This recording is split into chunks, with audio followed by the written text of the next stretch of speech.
All right. Well, welcome to Kappa Psi's webinar, Recruiting and Creating Your Volunteer Team. I'm Mackenzie Lalka, and I serve AK Psi as the Associate Director of Education. I'll be moderating the webcast today. And before we dive into the content, just a few housekeeping details. All participants have been muted for the presentation and are going to begin with their video turned off. We are going to ask that you keep yourself muted throughout the presentation so that way we can all hear the presenter. But if you would like to go ahead and turn on your video so the other presenters, or the other participants and presenter can see you, you're more than welcome to do so. The chat feature is available for you to interact with other attendees and the presenter during the presentation. When posting, it's going to share your name, but go ahead and consider mentioning your chapter, your university, or your volunteer position as well if you would like to do that. After the presentation, we're going to have a brief Q&A, and you can go ahead and submit the questions via the chat feature, or at that point, you can just unmute yourself if you would like to ask it verbally. And for the program today, we do have past fraternity president Mike Dickerson. He's going to talk about recruiting and creating a volunteer team. So at this point, I'll go ahead and hand it over to you, Mike. All right, thanks, Mackenzie, and thanks everyone for being on the webinar today. We're going to be talking about recruiting and volunteers, and it's unique in AK Psi compared to other organizations. We'll talk about that a little later on, but part of the background as to why I'm here is I've experience in managing volunteers in the fraternity for the past 15 or 16 years. It's been a while. And this presentation is made up of the things that I've learned and spoken to people about best practices on getting volunteers and some of the things that we might assume in the organization but aren't necessarily the case. So the first thing to do is click forward. Thank you to everyone who's volunteering for Alpha Kappa Psi. It is April, it's Volunteer Appreciation Month, and it's Volunteer Appreciation Week, so it's extra appreciation this week. But the big thing to keep in mind is Alpha Kappa Psi appreciates our volunteers all year round. Why is that? Because of everyone who's involved with Alpha Kappa Psi beyond the student level, there are 600 volunteers around the world who are supporting chapters, task forces, committees, governance bodies, doing everything the fraternity does from delivery of operations and programming to our students to figuring out what we're going to be doing in the next 5 or 10 years. A volunteer is defined in Alpha Kappa Psi as someone who does something for the organization, isn't paid for it. We do have an incredibly highly trained and very, very well-run professional staff in Indianapolis, but they number less than 20. They can't possibly do everything that the fraternity requires to be done, and so volunteers are how we run our organization. Today we're going to be talking about 3 things. The first, kind of technical. A need versus a requirement. What does that mean? Next, we'll be discussing how you build a team, and then finally how you develop and grow your team, eventually to let them kind of launch into the future. So what is a need? I'm not going to read the slide to you, but the list of things on the left are needs because they are what needs to occur. They aren't necessarily the end result. Getting your chapters to pay your bills. Alumni don't engage our chapters. Every chapter has to have a chapter advisor for Alpha Kappa Psi rules, or an alumni wants to volunteer. These are needs. A need is a what. This is what has to happen. A requirement is a how. And this matters because in order to get your team structured in a way to address your needs, you have to figure out what your requirements are. You can't just say, our chapters need to pay our bills, therefore we have to focus more on financial whatever. That's not a valid requirement. Valid requirement is we need to have, let's say, a regional manager of finance who's trained in Alpha Kappa Psi finance operations and who can coordinate with the chapters and the chapter advisors to get that done. So the first thing you have to ask yourself is, do the roles in Alpha Kappa Psi address the requirements that you have brought up? Let's take a step back. When I say you, I mean the royal you. A lot of people don't understand who can recruit a volunteer in Alpha Kappa Psi. It's not just the regional director or the VP or the EVP or the president. It's section directors, it's chapter advisors, it's board members, task force members, committee members, staff members. Anyone can recruit anyone to volunteer. It's super easy. The barrier to entry is really, really low. There are a couple of standing roles in the fraternity: chapter advisors and section directors. Every chapter has a chapter advisor. That's just how Alpha Kappa Psi operates. Every region has a series of section directors, and they help deputize for the regional director. Later on, we'll talk about why section directors matter so much, but just understand that those are the standing roles in AK Psi. All 16 student chapter regions have advisors and section directors, but there are also dynamic roles in the fraternity. The chapter advisory board is something that the fraternity really hasn't done a great job over the past 15 years of championing and getting out there. But for those of you who aren't familiar, the Chapter Advisory Board, or CAB, is designed for every chapter to have a group of volunteers supporting those chapter operations where it needs it most. It's dynamic because some chapters might not need a CAB advisor for professional development or a CAB advisor for operations or the chapter success plan, but some chapters might. And so this gives the chapter advisor, who's responsible for recruiting and appointing their CAB members, flexibility and support. Regional managers are that type of operation and that type of thing for the regional director. Every region has section directors and chapter advisors. Not every region has regional managers. And those regional managers are based upon the needs of the regional director to meet the goals for that region as determined by the board. They can be anything the RD wants. There are set core ones that the fraternity has put resources behind in getting training put together and online resources ready to go to help get them up to speed: finances, rituals, risk management, alumni engagement. These are things that the fraternity understands that every region will really need to use, but every RD has different needs at different times. The fraternity also has committees and task forces to address different things. And the difference between a committee and a task force is a committee is a standing thing. There might be the audit committee or the investment committee at the board level. A task force is a unique, discrete thing where people get together, they achieve an objective or a couple objectives, and then it disbands. So that's the difference. The point is, Alpha Kappa Psi has lots of opportunities for people to volunteer. So now that we have talked about what these roles are, always bring it back to something that Steve used to tell me when I was president all the time. I used to have these grand ideas, tremendous ideas, awesome ideas. And Steve would push back and say, what's the problem you're actually trying to solve? And that really brought me back down to earth. I realized, hey, maybe we don't need to do X, Y, or Z to actually solve this problem. We can do it with the resources we currently have in place. We talked about a need to requirement. We figured out we need to do certain things to achieve certain goals. Now, how do we build that team? Let's talk about the 7 sins of recruiting volunteers. This is from Thomas McKee's book. The first one is waiting for announcements to get volunteers. Alpha Kappa Psi puts a lot of resources into recruiting volunteers, but there's only so much the fraternity can do to get out there. Not everyone lives on Instagram or Facebook, and regardless of whether or not you're living in the year of the COVID, where you're home all day and able to be on social media, you can't just depend on the Heritage Center to do all the work for you. Networking is key. Getting people's networks on LinkedIn and through social media and family and friends and current brothers and your brothers from your chapter matter. Also, going it alone. A big pitfall I had when I was regional director and I saw regional directors that I helped develop over the years was they felt they were the only ones responsible and capable and authorized to find volunteers for their region. And if it wasn't them, it was no one doing it. That's a problem because it burns you out. That's not your job as the RD. If you are a regional director or you're a section director or you're anyone who's volunteering in a regional structure above the chapter level, your job is to run your team, not to run the team's operations. That's what you have regional managers for. So you have to appoint people. So if the need is in your region, I need to find alumni who want to volunteer and place them properly. And the requirement might be, I need to find someone to manage that process for me. Next, a sin is focusing on people who you think, well, I can only get someone who could volunteer for years and years and years. And if they can only do it for 1 year, that's not good enough. That's a big pitfall. Volunteers turn over all the time. That's just how it is. People have lives. I have a newborn son. I have a high-stress job. These are things that happen in my life. AK Psi is a part of my life, but sometimes it ebbs and flows with the amount of time someone can dedicate to the organization. That should not be a reason why someone says, no, you can't volunteer for us. And to that end, assuming that saying no once means never again.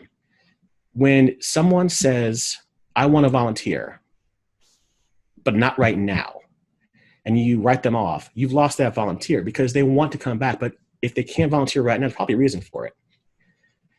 Fifth one is don't fall into the big trap. BIG stands for butt in chair. It is actually a lot worse to put someone into a volunteer position to fill a role who's not qualified and to leave that role vacant in almost every case. An ineffective or bad volunteer, and this goes for staff too in the normal workplace, is actually sometimes worse than having a vacant position. Another sin is being people-driven versus position-driven. We talked at the beginning about needs versus requirements. If your best friend wants to volunteer and you create a position of VP for posters or RM of posters just to get them on your team, that's a problem because you made them a volunteer. They're going to be excited for a little bit and they realize they have no role. No one understands what their role is. And then they kind of fade away. They have a bad initial experience and then they don't ever volunteer again. You've lost that person. And finally, the last biggest sin is giving the position the wrong title. Titles matter.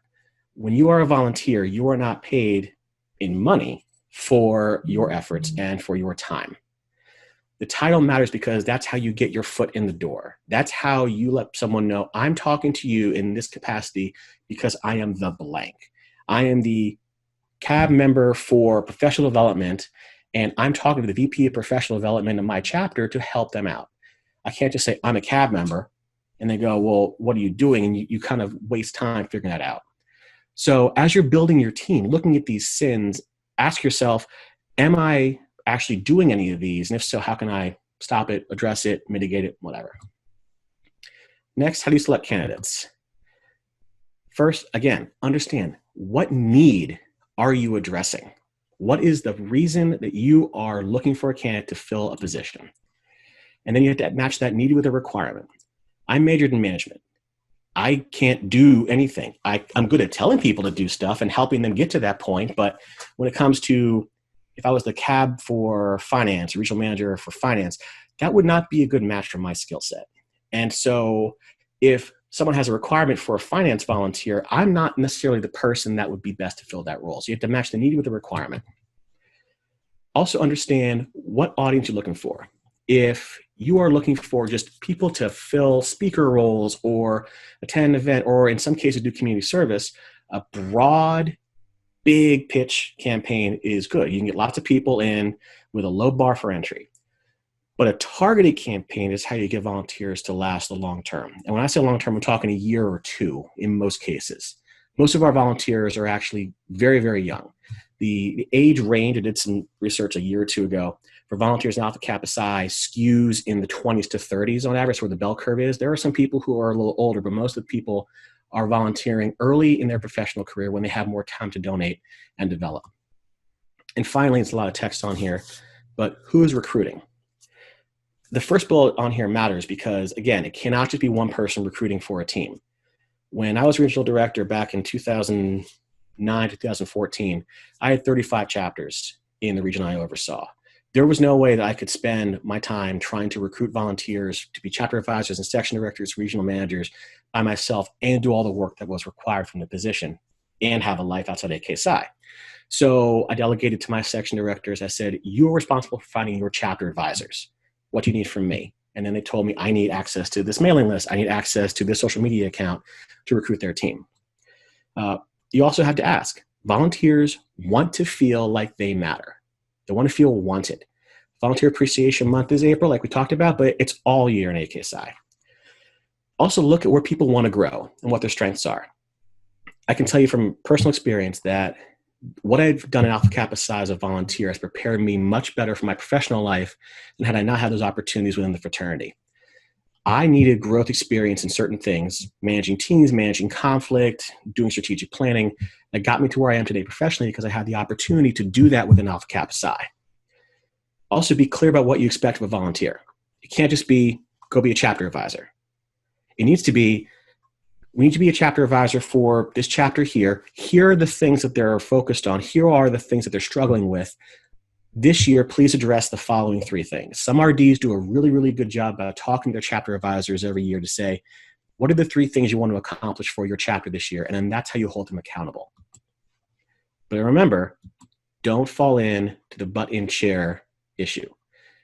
It's better to have vacant spots on a team and still find someone to address that need through a requirement than to put the wrong person in place. Because I can tell you from experience, removing a volunteer from a position is not an easy thing to do. It's a very emotional thing. People volunteer for Alpha Kappa Psi because they have emotional connection to the organization, and to be told, I'm sorry, you're not doing a good job, I'm removing you from this role, can really turn someone off from volunteering forever.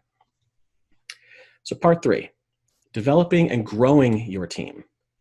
Here are some best practices. Figure out what makes your team tick. Most people volunteer because they are intrinsically motivated to be part of Alpha Kappa Psi's leadership and involvement past their collegiate experience.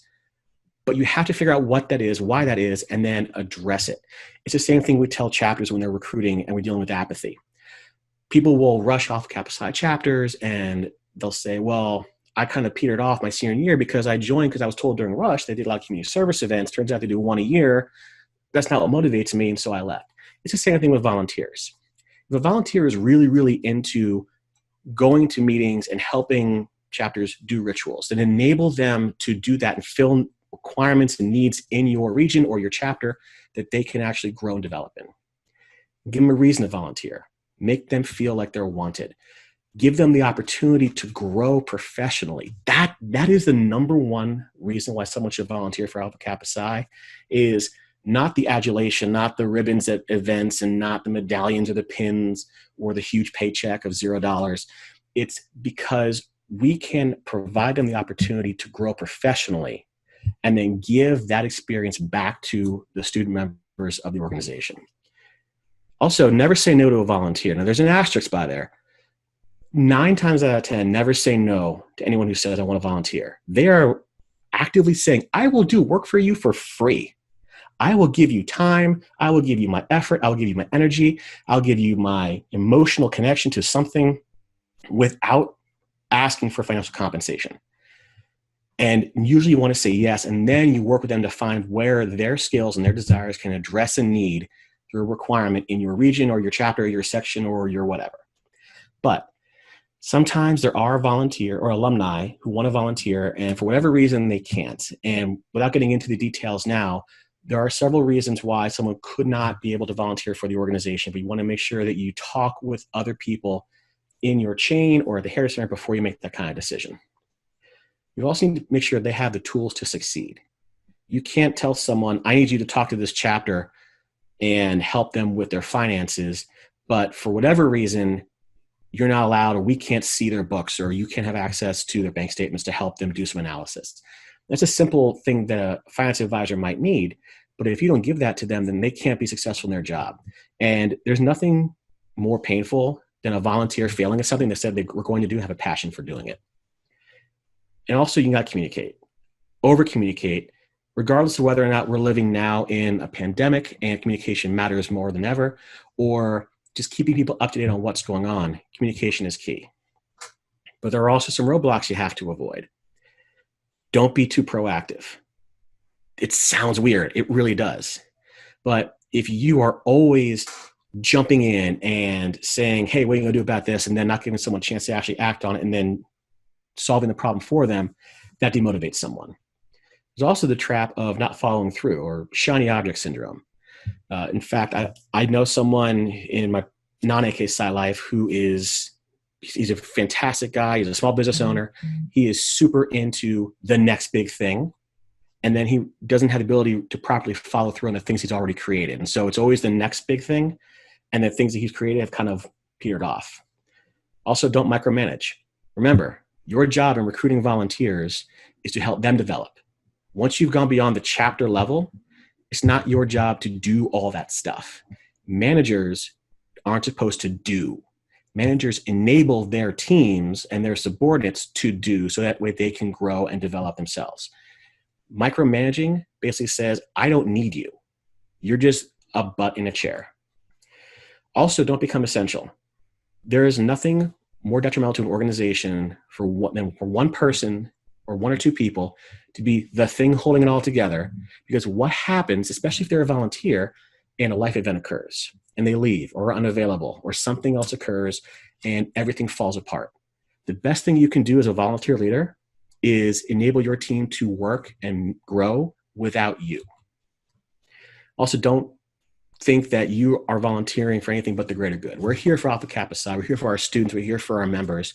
We're not here for personal ego. We're not here for making ourselves sound great.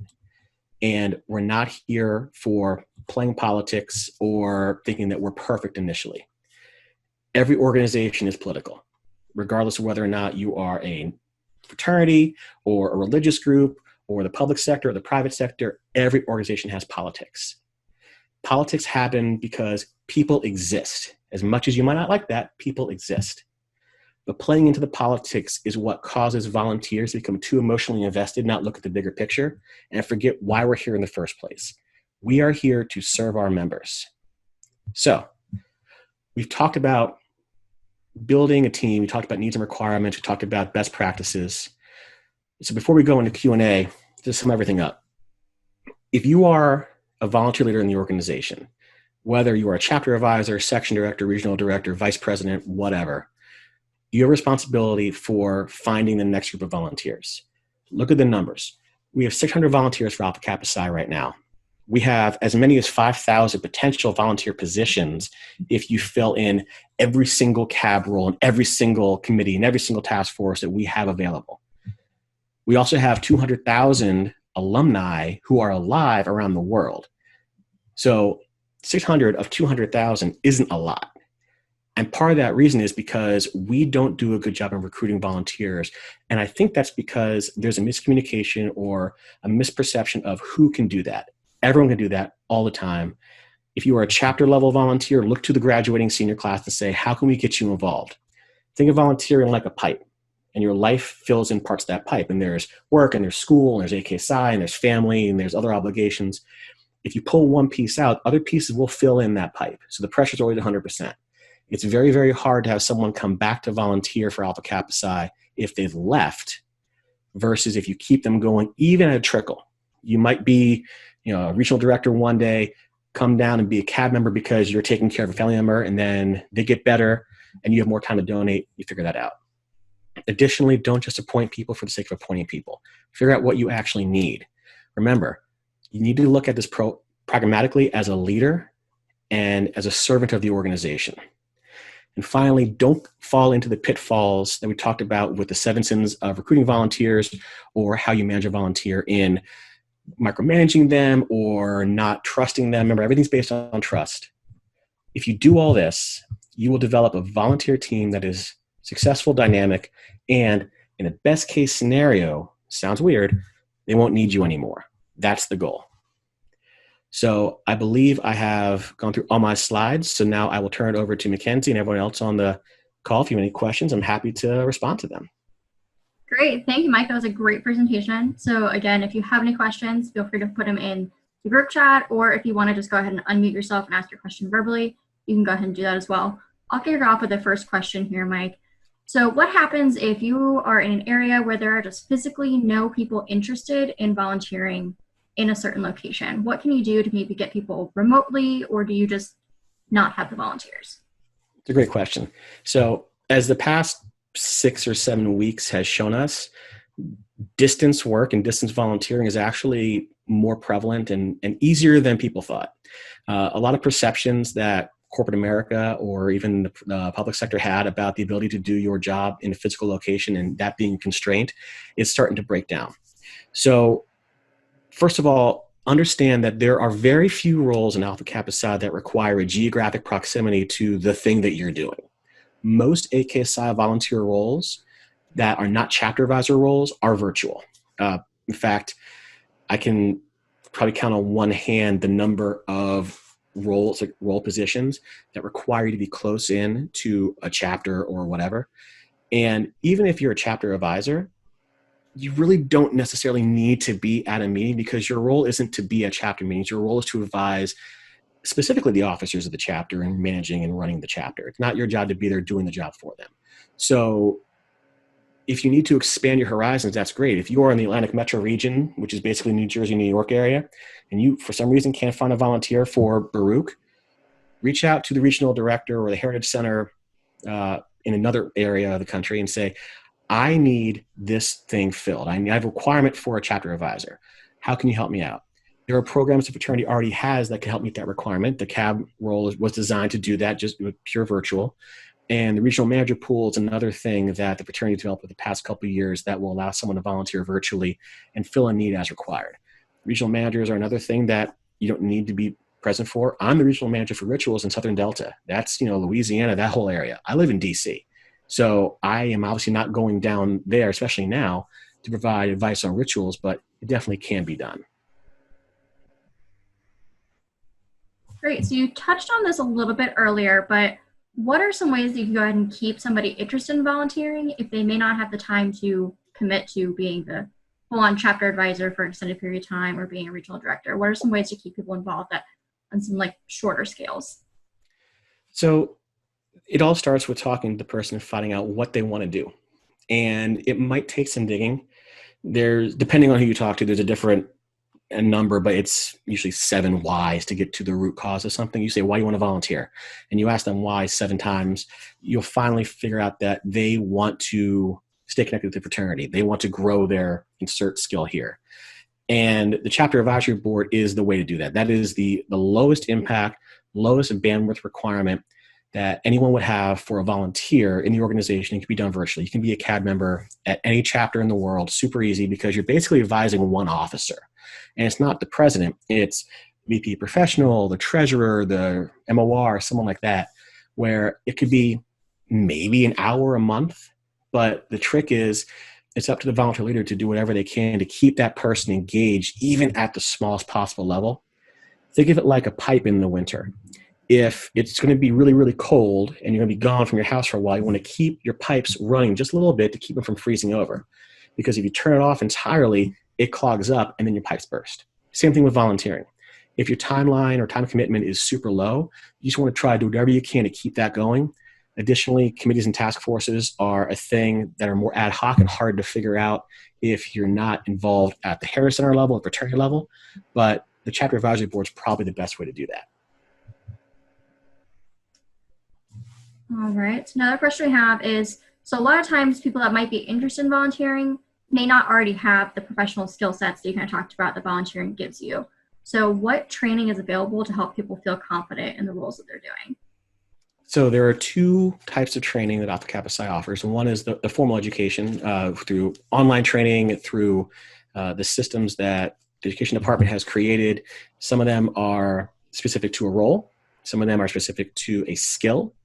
But the other training, and this applies more for chapter-facing volunteers and regional level volunteers, is on-the-job training, basically.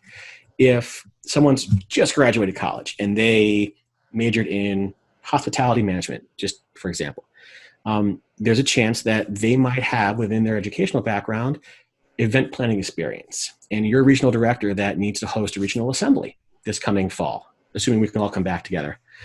That is a need. I need to host a regional assembly. I need someone to plan that for me. So my requirement is I require a person who has experience or at least some kind of education in doing this, and then they can work on that. You don't necessarily have to have professional skills to be a volunteer. The number one thing you need to be a volunteer is you have to have a passion for doing the work for the organization and the ability to learn and work well with others. And if you're a younger volunteer who's just starting out in their career within Alpha Kappa Psi beyond the student level, understanding that you might not know everything and being humble enough to ask for help from everyone else is crucial. Great. Thank you, Mike. As we're coming up on time, I'm not seeing any further questions. So Mike, do you have any last kind of thoughts about the topic to share? Yeah, I'll say that volunteering for the fraternity is, depending on the role that I've been in over the past almost 2 decades, has been like a second full-time job or something that I've just done a couple hours a week. But I will say it's very rewarding, and I know for a fact I would not be where I am professionally had it not been for my volunteer experience within the fraternity. So I appreciate the opportunity to continue to volunteer, and I appreciate the opportunity to impart some wisdom today. Thank you. Great. Thank you, Mike. So before we're closing out, just one last thank you to Mike for his time and knowledge he's shared with us today. And thank you guys for all joining us. I want to go ahead and remind you to log into the My AKSI community, where you can engage with other members in the collaboration groups, and you can register for additional upcoming events in the events tab. So thank you all for attending, and I'll see you in the My AKSI community. Thanks, everyone.